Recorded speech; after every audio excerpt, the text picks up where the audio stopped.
events are, in baseball fields, in church parking lots, where nobody can see you or hear you, you've got your First Amendment, but you've got it way over here miles away. That all started as a beta test in Seattle in '99 with the police, after they'd staged the riots, with hired anarchists coming up to people saying nowhere in the city could they even wear a pin saying no WTO.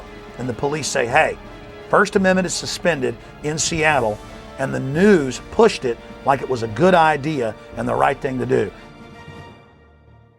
The lines are open. This is First Word, ladies and gentlemen. At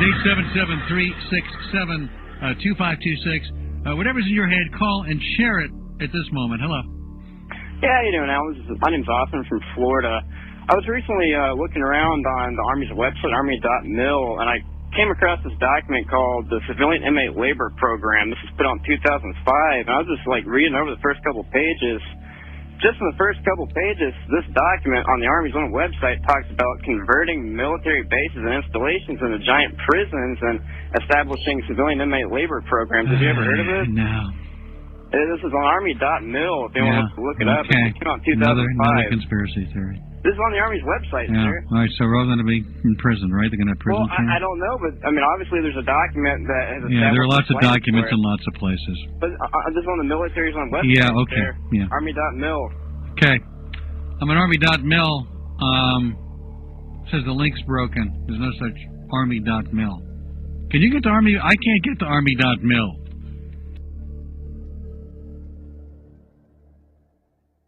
Army Regulation 210-35. Now, this was set up in 1986 secretly, and for 10 plus years it was secret. And in 1997, Bill Clinton declassified this, and we were the first major radio show to cover it. Since then, it's been expanded. This lists 12 camps to hold American citizens that have been built by the United States Army. And ladies and gentlemen, some of these facilities have U.S. citizens in them now. But it's all being done administratively. To beta test the Army running camps, they did deals with the federal government and now states to take prisoners convicted in the civilian courts and to then stick them on U.S. military bases administered by the Bureau of Prisons but operated by the U.S. Army. So see, they're taking state and federal prisoners and sticking them under Army control and building these civilian inmate labor camps all under Rex 84 right out in the open, and no media will ever touch this.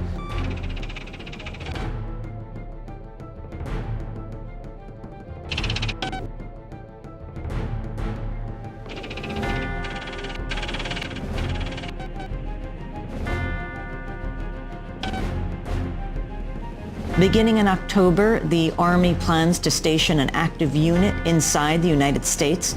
Under NORTHCOM and under the new Homeland Brigade that was first going to be 3,000, and then 20,000, and then 40,000. The 3rd Infantry Division's 1st Brigade combat team has spent 35 of the last 60 months in Iraq. Combat-hardened troops who've been running camps and centers in Iraq are now coming back to the United States to, quote, carry out law enforcement actions. The Army unit may be called upon to help with civil unrest and crowd control. There has been some concern and some misimpressions that I'd like to correct. The primary purpose of this force is to provide help to people in need in the aftermath of a WMD-like event in the homeland. This force has got no role in civil disturbance or civil unrest, any of those kinds of things.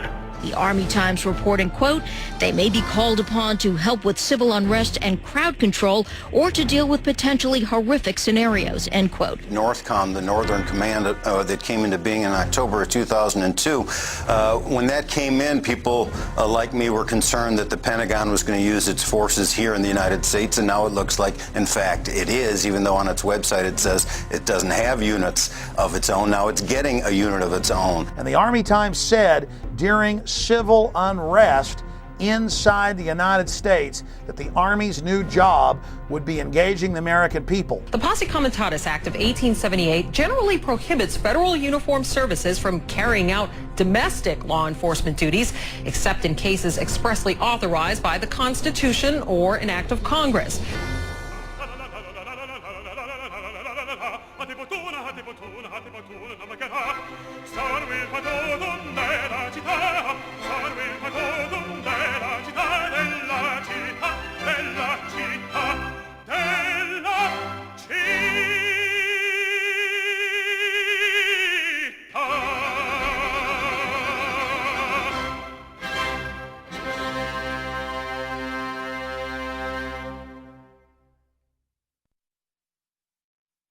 They can't just come in and say, you know, I want to see everything in your car, I want to see everything in your house, I want to go through your computer. You either have to voluntarily hand that over to them, or they have to have probable cause and get a warrant to do that. So it's very clear that the government does not have the authority to be spying on us. That was not the intent of our founders when they created this system of government. Over the last decade, we've seen the introduction and enactment of some of the most dangerous legislation ever to be conceived by our elected officials, who have not forgotten who they serve, but only now reveal to the American people, through the fruit of their own actions, that our rights and our freedoms are secondary. The USA Patriot Act allows for American citizens to be picked up and incarcerated indefinitely without charges, and allows law enforcement to conduct warrantless and secret searches of Americans' property and possessions.